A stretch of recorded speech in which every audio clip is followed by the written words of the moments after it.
Hello everyone, this is E. Madhuri Meenakshi, lecturer in Commerce, VSM College, Ramchandrapuram. Today my topic is shares issue at premium. This is topic 10 from corporate accounting. Already we will discuss about what is share, how many types of shares issue. This topic is important premium issued. So షేర్స్కి ఉన్న face value ఈక్వల్గా issue చేయడం జరుగుతుంది. Share face value కన్నా తక్కువగాను issue చేయడం జరుగుతుంది. Shares face వాల్యూకి ఎక్కువగాను issue చేయడం జరుగుతుంది. అంటే పబ్లిక్ని ఆఫర్ చేసేటప్పుడు 3 రకాలుగా వాటాలను జారీ చేసుకునే అవకాశం అనేది 1956 యాక్ట్ ప్రకారం మనకి ఇక్కడ కంపెనీస్కి ఛాన్సెస్ ఉన్నాయి. Face value means book value. So ఈ బుక్ వాల్యూని డిసైడ్ చేసేది బోర్డ్ ఆఫ్ డైరెక్టర్స్. ఈ బుక్ వాల్యూ కన్నా అదనంగా కూడా షేర్స్ని ఇష్యూ చేసుకోవచ్చు. అంటే ఇలాంటి సిచ్యువేషన్ వచ్చింది అనడానికి రీజన్ అంటే కంపెనీకి మంచి గుడ్ విల్ ఉందని అర్థం. అంటే మంచి పేరు ప్రతిష్టలు ఉన్న కంపెనీ వాటాలను కొనడానికి ప్రజలు ఎక్కువగా ఇంట్రెస్ట్ చూపిస్తున్నారు అని అర్థం. సో వాళ్ళకి రీజన్స్ ఏంటంటే డివిడెండ్ రేట్ కావచ్చు, లేదంటే ఫైనల్ సెటిల్మెంట్స్ విషయంలో కావచ్చు, సెక్యూరిటీ అంటే మనకి ఇక్కడ ఇన్వెస్ట్ చేయడం వల్ల అమౌంట్ సేఫ్గా ఉంటుంది, ఫైనల్గా సెటిల్మెంట్ అనేది కూడా ఉండే అవకాశం ఉంది. అంటే ప్రాబ్లం అనేది ఉండదు. మనం పెట్టుకున్న ఇన్వెస్ట్మెంట్ వల్ల మనం కోల్పోయే ఛాన్సెస్ లేవు. ప్లస్ డివిడెండ్ అంటే మనకి వాటాలపై ఇచ్చే అమౌంట్ని, ప్రాఫిట్స్లో షేర్ని డివిడెండ్ అని పిలుస్తారు. ఈ డివిడెండ్ కూడా ఎక్కువగా ఉండడం లేదా రెగ్యులర్గా తీసుకోవడానికి ఛాన్సెస్ ఉన్నాయనుకున్నప్పుడు ఇలా ఎక్కువగా ప్రైస్ ఉన్నప్పటికీ కూడా కొనడానికి రావడం అనేది జరుగుతుంది. అంటే ఇక్కడ ప్రీమియంకి ఇష్యూ చేయడం అంటే ఫేస్ వాల్యూ కన్నా ఎక్కువ ధరకు వాటాలను అమ్ముకోవడం. సో ఎక్కువ ధరకు వాటాలు కొనడానికి పబ్లిక్ రెడీగా ఉన్నారు అంటే కంపెనీకి మంచి గుడ్ విల్, ప్లస్ అలాగే ఇలా ఇష్యూ చేయడం వల్ల మార్కెట్లో కూడా మంచి వాల్యూ అనేది ఉంటుంది. సో క్యాపిటల్ కూడా చాలా ఎక్కువగా గ్యాదర్ అవుతుంది. ట్రాన్సాక్షన్స్ అన్నీ కూడా డిలే అవ్వకుండా పర్ఫెక్ట్గా చేసుకునే ఛాన్సెస్ కూడా ఉండడం అనేది జరుగుతుంది. సో ఒకవేళ మనకి ప్రీమియంకి ఇష్యూ చేస్తే కనుక అకౌంటింగ్ ప్రాసెస్ అనేది ఎలా ఉంటుంది అనేది ఈరోజు క్లాస్లో తెలుసుకుందాము.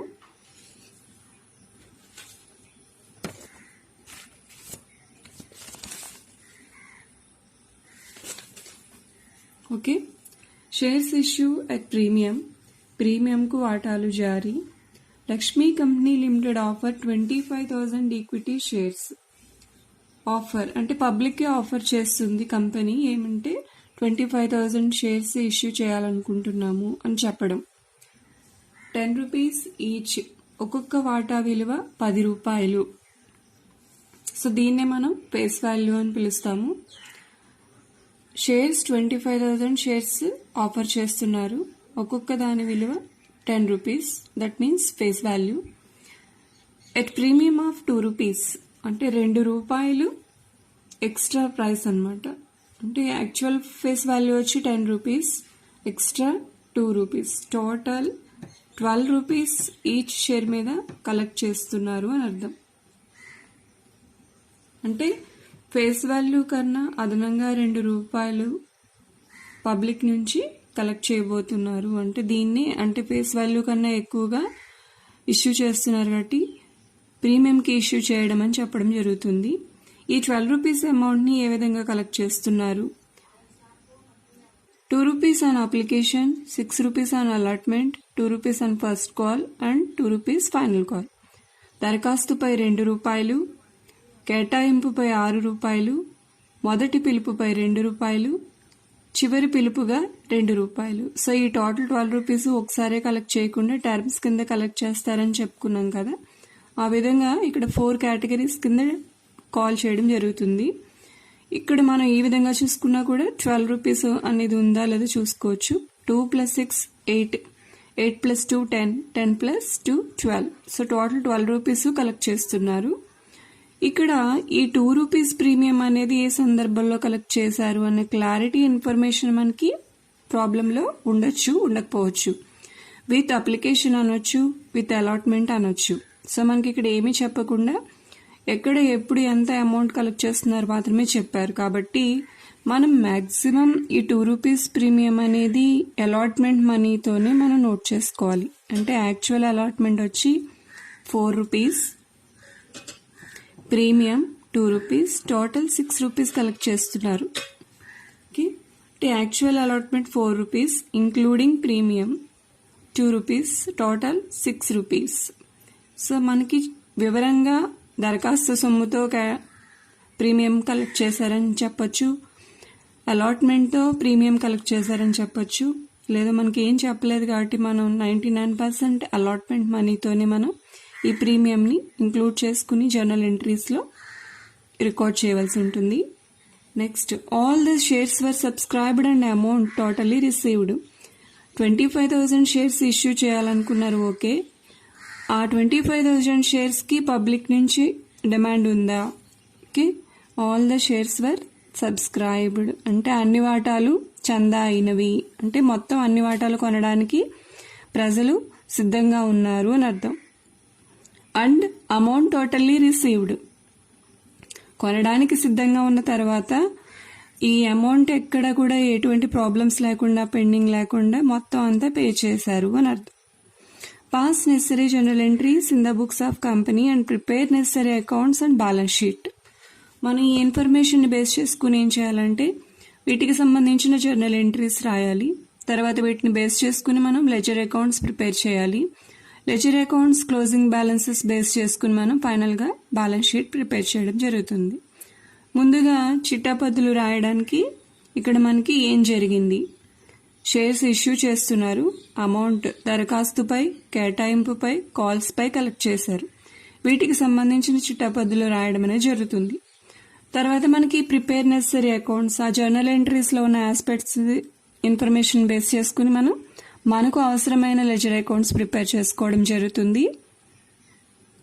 Ledger accounts closing balances close చేసిన తర్వాత ఉన్న బ్యాలెన్సెస్ని బేస్ చేసుకుని ఫైనల్గా బ్యాలెన్స్ షీట్ ప్రిపేర్ చేస్తాం. సో మనకి ఇంకా ఇక్కడ ఇంపార్టెంట్ పాయింట్స్ ఏంటంటే ఎన్ని షేర్స్ ఇష్యూ చేయాలనుకున్నారు, వాటన్నిటికీ పబ్లిక్ నుంచి డిమాండ్ ఉందా, నెక్స్ట్ అమౌంట్ ఎటువంటి ప్రాబ్లమ్స్ లేకుండా కలెక్ట్ అయిందా, నెక్స్ట్ ఫేస్ వాల్యూ ఎంత, ఈక్వల్గా ఇష్యూ చేస్తున్నారా, తక్కువకి ఇష్యూ చేస్తున్నారా, ఎక్కువకి ఇష్యూ చేస్తున్నారా, ఎక్కువగా ఇష్యూ చేస్తున్నారు కాబట్టి దీన్ని ప్రీమియం అని పిలుస్తారు.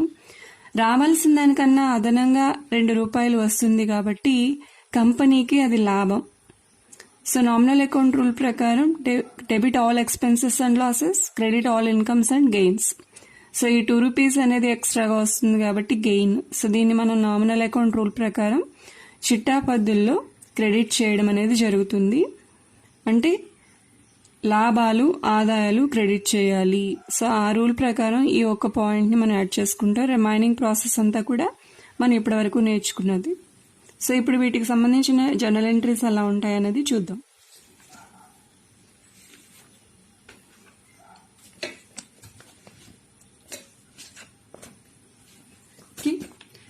Journal entries in the books of Lakshmi company limited. ఎవరి బుక్స్లో మనం ఎంట్రీస్ రాస్తున్నాం అనేది హెడ్డింగ్ అవసరం.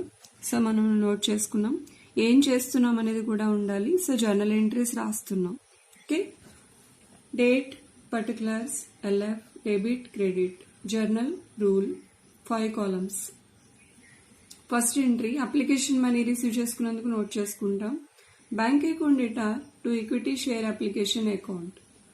సో ఫస్ట్ దరఖాస్తు సొమ్ము అనేది కలెక్ట్ అయిపోతుంది కాబట్టి బ్యాంక్లో డిపాజిట్ చేసినట్టు రికార్డ్ చేయడం జరుగుతుంది.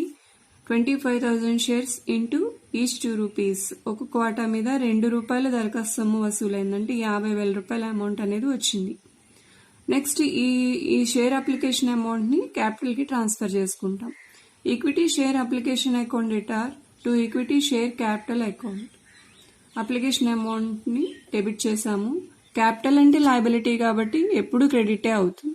బ్యాంక్లో బ్యాలెన్స్ ఉంటుంది కాబట్టి బ్యాంక్ డెబిట్ అవుతుంది, షేర్ క్యాపిటల్ క్రెడిట్ అవుతుంది. సో అప్లికేషన్ అకౌంట్ ఒకసారి డెబిట్ ఒకసారి క్రెడిట్ చేసాము, ఇక్కడ మనకి క్యాన్సిల్ అవుతుంది. సో ఇంకా బ్యాంక్లో బ్యాలెన్స్ ఉందన్న విషయం తెలుస్తుంది. నెక్స్ట్ అలాగే షేర్ క్యాపిటల్ క్రెడిట్ కాబట్టి liability.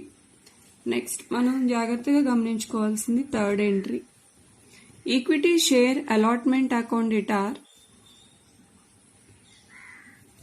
To equity share capital account equity share premium. మనం ఇప్పుడు తీసుకుంటున్న టాపిక్కి ఎంట్రీస్లో మనం ఈ పాయింట్ని యాడ్ చేస్తున్నాం. ఇక్కడ 25,000 షేర్స్కి ఈచ్ 6 రూపీస్ చొప్పున 1,50,000 కలెక్ట్ చేశారు. ఈ 6 రూపీస్లో 2 రూపీస్ ప్రీమియం ఉంది కాబట్టి దాన్ని డీటెయిల్డ్గా మనం నోట్ చేస్తాం. ఈక్విటీ షేర్ క్యాపిటల్ యాక్చువల్గా 4 రూపీస్ అలాట్మెంట్ కాబట్టి ₹1,00,000 క్యాపిటల్. ఈక్విటీ షేర్ ప్రీమియం అనేది అదనంగా వచ్చే మొత్తం లాభం కాబట్టి క్రెడిట్ చేయాలి 50,000. సో ఒరిజినల్ క్యాపిటల్ అలాట్మెంట్ ₹1,00,000, ఎక్స్ట్రాగా వచ్చిన ప్రీమియం 50,000, టోటల్ అలాట్మెంట్ సందర్భంలోనే అమౌంట్ అనేది వస్తుంది కాబట్టి ఇక్కడ 1,50,000 నోట్ చేసుకున్నాం. దాన్ని ఇక్కడ డివైడ్ చేసి చూపిస్తున్నాం. డ్యూ ఫ్రమ్, ఇంకా ఈ ₹1,50,000 అనేది రావాలి, ప్రీమియంతో సహా వస్తుంది కాబట్టి ప్రీమియంని మనం ఇక్కడ చూపించుకోవచ్చు, లేదంటే వచ్చిన తర్వాత 4th ఎంట్రీలో కూడా రాసుకోవచ్చు. Next 4th entry, bank account debtor to equity share capital account. Amount వచ్చింది కాబట్టి బ్యాంక్ రిసీవర్ అకౌంట్ని డెబిట్ చేస్తున్నాం. షేర్ అలాట్మెంట్ అమౌంట్ కాబట్టి ఈక్విటీ షేర్ అలాట్మెంట్ అకౌంట్. ఎంతైతే ఇక్కడ డెబిట్ చేశామో ఇక్కడ అంతే క్రెడిట్ చేయాలి. సో కాబట్టి ఇక్కడ 1,50,000కి డెబిట్ చేసాము, 1,50,000కి క్రెడిట్ చేసాము, అమౌంట్ వచ్చింది 1,50,000. సో ఈ అకౌంట్ కూడా క్లోజ్ అవుతుంది.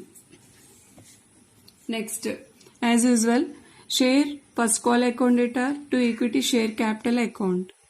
షేర్కి 2 రూపీస్ చొప్పున మనకి ఫస్ట్ కాల్ మనీ డ్యూ అనమాట, ఇంకా రావాలి, కాల్స్ చేసినట్టు రాసుకున్నారు, అమౌంట్ వచ్చిందా లేదా అనేది 6th ఎంట్రీలో రాస్తాం. Bank account debtor to equity share first call account. Amount వచ్చింది, బ్యాంక్లో ఉంది, అది first call amount. Same second call or final call, equity share final call account debtor to equity share capital account.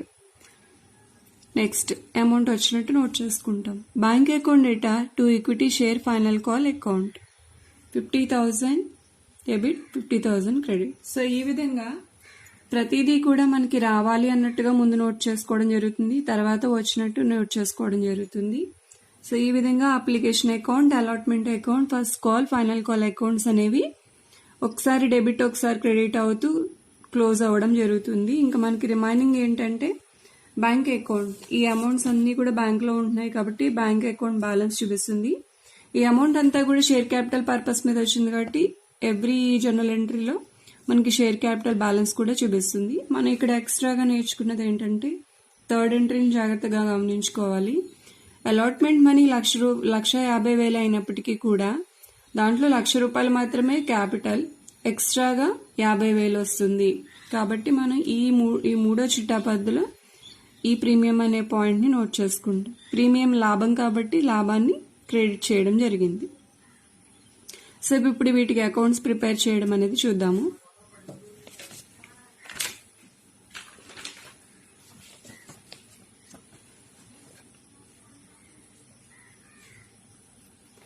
Bank account.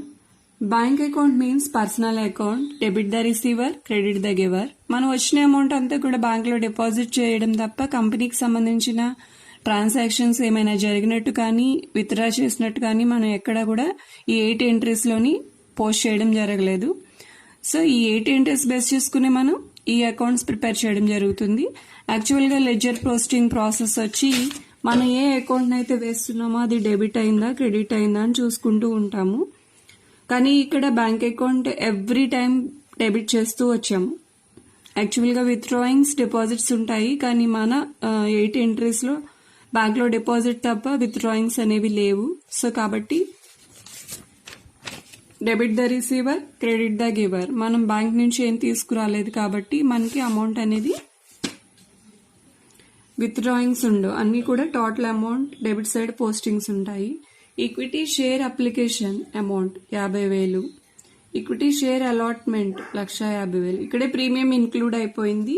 So వీలుంటే ఇక్కడ మనం 1,00,000 plus 50,000. So మనం journal ఎంట్రీస్లో రాసాం కాబట్టి మళ్ళీ రాయవలసిన అవసరం లేదు. సో క్లారిటీ కోసం షేర్ అలాట్మెంట్ అంటే ₹1,00,000 అలాట్మెంట్ ప్రీమియం మొత్తం వచ్చింది 1,50,000 బ్యాంక్లోనే ఉంది. Share first call 50,000, share final call 50,000. So మొత్తం మనకి కలెక్ట్ అయిన అమౌంట్ బ్యాంక్లో ఉన్నది ₹3,00,000. సో డెబిట్ సైడే పోస్టింగ్స్ ఉన్నాయి, క్రెడిట్ సైడ్ ఏం లేవు కాబట్టి balance carry down. ₹3,00,000 debit side ఉన్న దాన్ని క్రెడిట్ సైడ్ కూడా నోట్ చేస్తాం. దీన్ని రిమైనింగ్ క్రెడిట్ బ్యాలెన్సింగ్ ఫిగర్ అని చెప్తాం, అంటే మిగిలిన మొత్తము అని అర్థం. సో ఆ మిగిలిన మొత్తాన్ని మళ్ళీ నెక్స్ట్ మంత్కి ఫార్వర్డ్ చేయడం జరుగుతుంది. దీన్ని ఓపెనింగ్ బ్యాలెన్స్ అని లేదా బ్యాలెన్స్ బ్రాడ్ డౌన్ అని చెప్పడం జరుగుతుంది నెక్స్ట్ మంత్కి. సో ఈ విధంగా బ్యాంక్ అకౌంట్ వేయడం వల్ల మనకు తెలిసింది ఏంటంటే బ్యాంక్లో ఎంత డిపాజిట్ చేసాము, ఎంత తీసాము. డిపాజిట్స్ ఏ ఉన్నాయి కానీ విత్ డ్రాయింగ్స్ ఏం లేవు కాబట్టి బ్యాంక్లో క్యాష్ 3 lakhs అవైలబుల్గా ఉంది. Next equity share capital. Capital అంటే లయబిలిటీ కాబట్టి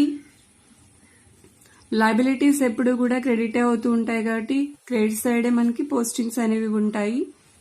సో మనకి ఈ క్యాపిటల్ అనేది ఎలా వచ్చింది అనేది రాస్తున్నాం. ఈక్విటీ షేర్ అప్లికేషన్ రూపంలో 50,000 క్యాపిటల్ వచ్చింది. Equity share allotment 1 lakh, equity share first call 50,000, equity share final call 50,000. ఇక్కడ రాసిన ఆస్పెక్ట్స్ ఇక్కడ కనిపిస్తున్నాయి. ఇక్కడ షేర్ అలాట్మెంట్ 1,50,000 బ్యాంక్లో ఉన్నట్టు రాసాం, కానీ ఇక్కడ షేర్ అలాట్మెంట్ 1 lakh వేసాం. ఇది మన జర్నల్ ఎంట్రీస్ బేస్ చేసుకుని వేస్తున్నాం కాబట్టి దీనికి సంబంధించిన ఎంట్రీ చూద్దాం. షేర్ క్యాపిటల్ అకౌంట్ క్రెడిట్ అయింది కాబట్టి credit side by share allotment account అని రాసాం, కానీ అమౌంట్ క్యాపిటల్ ఎంత అనేది అదే తీసుకోవాలి. ఇది పోస్ట్ చేయకూడదు. చాలా మంది మిస్టేక్స్ చేస్తూ ఉంటారు. సో ఇక్కడ మనం తీసుకున్న ఆస్పెక్ట్ కి సంబంధించిన ఇన్ఫర్మేషన్ రాస్తున్నాం ఏం జరిగింది అనేది. కాబట్టి ఈ క్యాపిటల్ క్రెడిట్ అయింది కాబట్టి credit side by share allotment account amount ₹1,00,000. So మనం అదే ఇక్కడ పోస్ట్ చేయడం జరిగింది.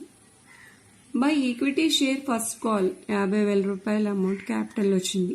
Equity share final call 50,000. టోటల్గా క్యాపిటల్ వచ్చి 2,50,000. 25,000 షేర్స్ ఇష్యూ చేయాలనుకున్నారు.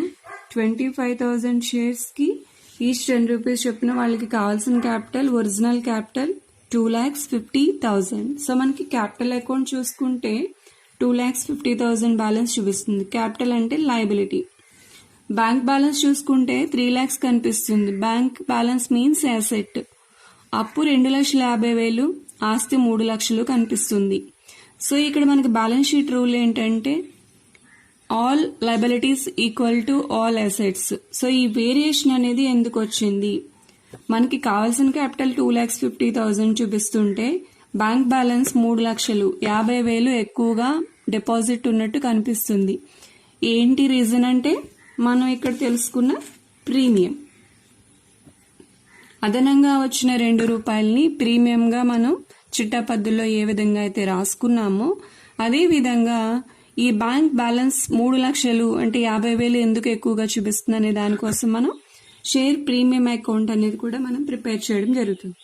షేర్ ప్రీమియం అంటే ఇన్కమ్ కాబట్టి ఇన్కమ్ ని క్రెడిట్ చేసాం కాబట్టి క్రెడిట్ సైడే పోస్టింగ్ ఉంటుంది. ఈ ప్రీమియం ఎప్పుడు వచ్చింది? షేర్ అలాట్మెంట్ మనీతో వచ్చింది. సో మనకి లెజర్ అకౌంట్ అడ్వాంటేజ్ ఏంటంటే ఏ అకౌంట్ వేస్తున్నాము దానికి సంబంధించి ఏం జరిగిందో లోపల చాలా డీటెయిల్డ్ గా చూడొచ్చు. సో ఇక్కడ మనం ప్రీమియం అకౌంట్ వేస్తున్నాం. ఈ ప్రీమియం ఎప్పుడు వచ్చింది? షేర్ అలాట్మెంట్ తో వచ్చింది. ఎంత వచ్చింది? ₹50,000 వచ్చింది. సో బ్యాలెన్స్ క్లోజ్ చేస్తే 50,000. డెబిట్ సైడ్ ఏముండదు కాబట్టి same 50,000 balance carry down broad down. So మనకి జర్నల్ ఎంట్రీస్ లో ఈ ఫెసిలిటీ ఉండదు కాబట్టే మనం లెడ్జర్ అకౌంట్స్ వేసుకుని క్లియర్ గా ఇన్ఫర్మేషన్ అనేది తెలుసుకుంటాం. మనకి ఇక్కడ ఎంత డీటెయిల్డ్ గా తెలుస్తుందో చూడండి. మనం వేసేది షేర్ ప్రీమియం అకౌంట్. ప్రీమియం వచ్చింది ఎప్పుడు వచ్చింది అంటే అలాట్మెంట్ తో వచ్చింది. ఎంత వచ్చింది అంటే ₹50,000 వచ్చింది. పర్టికులర్స్ లో ఏం జరిగిందో చూడొచ్చు. అమౌంట్ కాలంలో ఎంత అమౌంట్ కి ఆ ఐటమ్ కి సంబంధించి ఏం జరిగాయి అనేది తెలుసుకోవచ్చు అనమాట. Ledger account advantage. సో మనం ఇక్కడ ప్రిపేర్ చేసింది బ్యాంక్ బ్యాలెన్స్ 3 lakhs ఉందని తెలుసుకున్నాం. క్యాపిటల్ 2,50,000 ఉందని తెలుసుకున్నాం. ప్రీమియం 50,000 ఉందని తెలుసుకున్నాం. ప్రిపేర్ నెసరీ అకౌంట్స్ 3 ఖాతాలని రూపొందించడం జరిగింది. ఇప్పుడు మనం బ్యాలెన్స్ షీట్ ప్రిపేర్ చేయాలి. Balance sheet of Lakshmi company limited ఎవరిది తయారు చేస్తున్నాము, ఏం తయారు చేస్తున్నామో హెడ్డింగ్ పెట్టాలి. లక్ష్మీ కంపెనీ లిమిటెడ్ వారి ఆస్తి అప్పుల పట్టి. సో మనకి క్యాపిటల్స్ అన్నీ కూడా చాలా డీటెయిల్డ్గా నోట్ చేయాలి. Authorised capital 25,000 shares. వాళ్ళు డిసైడ్ చేసింది 25,000 వాటాలు జారీ చేద్దామని. సో క్యాపిటల్ కావాలనుకున్నది 2,50,000. ఇష్యూడ్ క్యాపిటల్ అన్ని వాటాలు జారీ చేస్తారు కాబట్టి మళ్ళీ ఇక్కడ కూడా సేమ్ వస్తుంది, 2,50,000. సబ్స్క్రైబ్డ్ క్యాపిటల్ ప్రజల దగ్గర నుంచి అన్ని వాటాలకి డిమాండ్ ఉంది కాబట్టి దీన్ని చందా అయిన మూలధనం అని అంటారు. సో ఇది కూడా సేమ్. కాల్డ్ అప్ క్యాపిటల్ అన్ని వాటాలని పిలిచారు, అమౌంట్ కలెక్ట్ చేశారు కాబట్టి సేమ్. పెయిడ్ అప్ క్యాపిటల్ చెల్లించిన మూలధనం. సో ప్రజలు మొత్తం మూలధనం చెల్లించారు, అంటే కొన్నప్పటి నుంచి, అంటే షేర్స్ పర్చేస్ చేసినప్పటి నుంచి పబ్లిక్ ని ఏమని పిలుస్తారంటే షేర్ హోల్డర్స్ అని పిలుస్తారు. సో షేర్ హోల్డర్స్ ఎటువంటి పెండింగ్స్ లేకుండా మొత్తం అమౌంట్ పే చేశారు, 2,50,000. సో ఇక్కడ మనకి అసెట్స్ వచ్చి బ్యాంక్ బ్యాలెన్స్ 3 lakhs కనిపిస్తుంది. సో అసెట్ సైడ్ నోట్ చేసుకున్నాం. Assets 3 lakhs, capital 2,50,000. సో మనకి ఎక్స్ట్రాగా కూడా అమౌంట్ వచ్చింది కాబట్టి అది ఏంటంటే equity share premium 25,000 into 2 rupees 50,000. So మనం ఇక్కడ క్లోజ్ చేసిన అకౌంట్ బ్యాలెన్స్ ఇక్కడ పోస్ట్ చేస్తున్నాం.